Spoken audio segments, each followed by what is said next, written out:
Ngayong araw na, mga SSS pensioners, mas maaga kaysa inaasahan. Yan ang ating pag-uusapan. Hold up.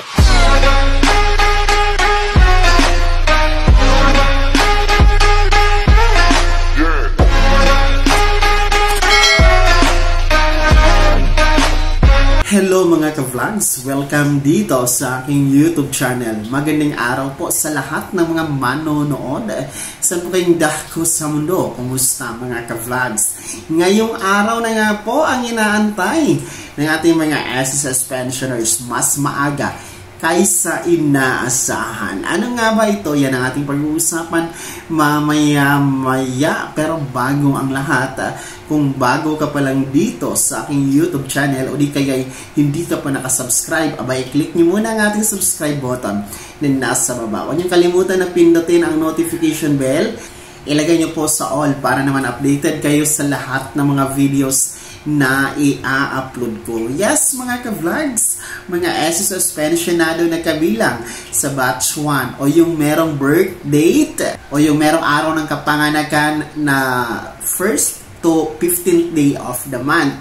Ngayong araw na po, August 30, araw ng Friday, ang crediting schedule ng inyong pensyon para ngayong Setyembre. Sapagkat ang inyong pong original date na September 1 ay natapat po sa araw ng linggo, Sunday yan mga ka-vlog. So, hindi po pwedeng magkikredit ng pensyon kung ito ay natapat sa Sabado or Linggo o di kay holiday.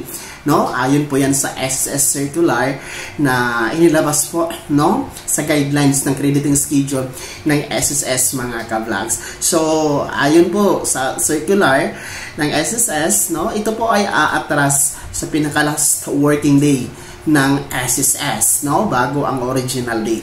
So since ngayong araw, August 30 po ang pinaka-last working day ng SSS for this month of August, abay ngayon po makikredit ang pensyon for September ng mga first batch SSS pensioners na meron pong date of contingency o di kaya yung tinatawag natin na birth date, araw ng kapanganakan mula 1st to 15th day of the month. Kaya congratulations po mga first batch, no? Abangan niyo po sa inyong mga bank account, no, na mahuhulog within this day mga ka-vlogs.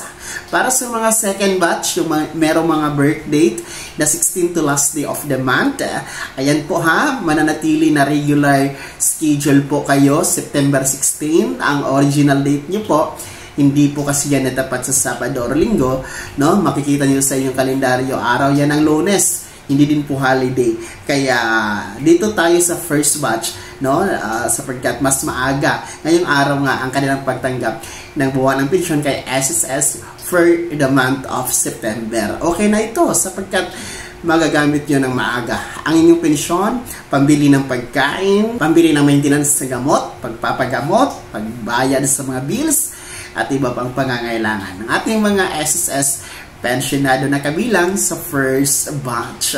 Bago ako matapos sa video na to, kung gusto niyo pong sumuporta sa aking YouTube channel, i-click niyo po ang ating super thanks button na nasa baba. Sa mga gustong maging miyembro, i-click niyo po ang ating join button. Maraming perks dyan mga ka-vlogs. Mamili po kayo ha, at mag-enjoy kayo sa ating mga perks kung kayo ay magiging miyembro sa aking YouTube channel. Sana'y naging gabay ang video na to. Kahit paano ay atin po kayong pinaalalahanan sa mga bagay-bagay na mahalaga sa pagiging miyembro, no, beneficiaryo at pensionado sa SSS. Kung hindi ka pa nakasubscribe dito sa aking YouTube channel, i-click nyo na ang ating subscribe button na nasa baba. Huwag nyo kalimutan na pindutin ang notification bell. Ilagay nyo po sa all para naman updated kayo sa lahat ng mga videos na i-upload ko. Maaari nyo din i-like ang video na to. At kung meron ka pang mga katanungan, maaari nyo may komento sa comment section na nasa baba. At paki-follow na din po ang aking official Facebook page na nasa screen nyo. Muli po ako si Daniel Timpawa na nagsasabing dito sa aking YouTube channel, Pawang Katotohanan, at lahat totoo lamang nga.